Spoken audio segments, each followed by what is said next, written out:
Sudden cardiac death বলতে আমরা সাধারণভাবে হঠাৎ মৃত্যু যে কথা বলে থাকি, এর মধ্যে একটা বড় সংখ্যক মানুষ হৃদরোগে আক্রান্ত হন এবং তার কারণ অনেক।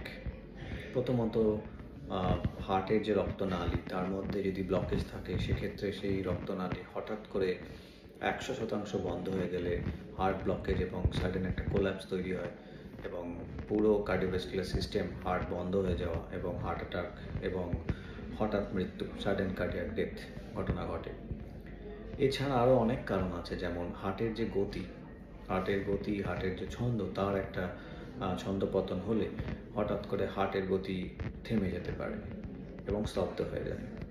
হার্টের গতি অস্বাভাবিকভাবে বেড়ে যেতে পারে, এগুলোকে আমরা অ্যারিথমিয়া বা হার্টের গতি সংক্রান্ত ডিসঅর্ডার বলে থাকি, যেখানে অতিরিক্ত মাত্রায় হার্ট বেশি জোরে চলছে, ভেন্ট্রিকুলার ট্যাকিকার্ডিয়া, ভেন্ট্রিকুলার ফিব্রিলেশন, এবং হঠাৎ করে হার্ট স্তব্ধ হয়ে গিয়ে সাডেন কার্ডিয়াক ডেথ হয়। কিছু চ্যানেলোপ্যাথিস আমরা বলি, হার্টের যে মাসেল, তার যে contraction, that depends on several channels, sodium channels, potassium channels.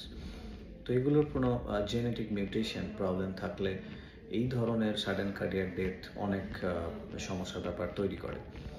তো সেগুলো এখন ফর্চুনেটলি জেনেটিক টেস্টিংয়ের মাধ্যমে আমরা জানতে পারি, এখন সেগুলো অ্যাভেলেবেল।